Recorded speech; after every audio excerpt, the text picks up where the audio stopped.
সম্মানিত ভিউয়ার্স, এখানে যে মোটরটি দেখতেছেন এটি হচ্ছে একটা 0.5 মানে হাফ গোড়া মোটর। এটা যে সমস্যাটা দেখা দিচ্ছে দেখেন, ভিতরে যদি একটু লক্ষ্য করেন এটা হয়তো কয়েলটা পুড়ে গেছে, ভিতরে কয়েল পুড়ে গেছে, দেখতেই দেখা যায়। দেখেন ভিতরে কয়েল পুড়ে গেছে, পুড়ে হয়ে গেছে একবারে দেখেন। তো এটা যদি এখন রিপেয়ার করতে যাই, এটা রিপেয়ারিং করতে হলে প্রায় পুরো এই মোটরটা আছে এটা আবার নতুন করে বাদাই করতে হবে। তো আমি যখন এখানে 3টি লাইন দেখতে পাচ্ছেন, এখানে একটা নিউট্রাল, একটা আর্থিং, একটা ফেজ। তো এটা হচ্ছে মূলত ফেজ, এটা হচ্ছে নিউট্রাল, আর এটা হচ্ছে আর্থিং।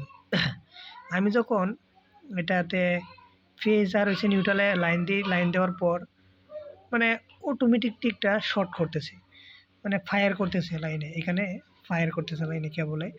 তো যখন আমি এগুলো খোলার আগে বলতেছি, এগুলো তখন আমি খুলি নাই। তো আমি তখনই বুঝতে পারলাম যে এটা হয়তো কোনো ভিতরে পুড়ে গেছে কয়েল, এই কারণে এরকম শর্ট করতেছে। তো তারপর আমি আস্তে আস্তে করে একটা ঢাকনা করলাম, আর এটা নাটগুলো ডিস্টার্ব হয়ে গেছে সেজন্য খুলতেছে না।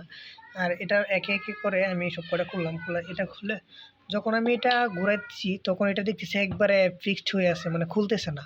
তখন এটা ঘুরতেছে কিন্তু ওইটা বেরিং সহ ঘুরতেছে না, রোটরটা ঘুরতেছে না। তখন আমি আবার এই যে রোটরটা আছে, রোটরটা আমি পরে প্লাস দিয়ে এই যে এরকম দেখাই, এরকম করে ঘোরানোর চেষ্টা করছি কিন্তু ঘুরতেছে না, কোনো রকম ঘুরতেছে না, দেখতে পেলেন একবারে ঘুরতেছে না। তো এটা যদি এদিক লক্ষ্য করেন, দেখেন ভিতরে যে কয়েলগুলো আছে এগুলো পুড়ে গেছে, দেখেন পুড়ে কি অবস্থা হয়ে গেছে, হয়তো কোনো পানিটাকে ঢুকছিল, ঢুকে মানে যা আছে সব পুড়ে গেছে। তো আমি ক্যাপাসিটারগুলো দেখলাম যে ক্যাপাসিটারও ফায়ার করতেছে। তো যদি এগুলো কোনো সময় কয়েল পুড়ে যায় বা রিপেয়ারিং করতে কোনো সমস্যা হয়, তো এগুলো কয়েল বাঁধার একটা রিপেয়ারিং এর আমি একটা ভিডিও আপলোড করব আমার এই চ্যানেলে। তো তাছাড়াও যদি ভিডিওগুলো দেখতে চান তো আমার চ্যানেলটি সাবস্ক্রাইব করে পাশে থাকবেন। তো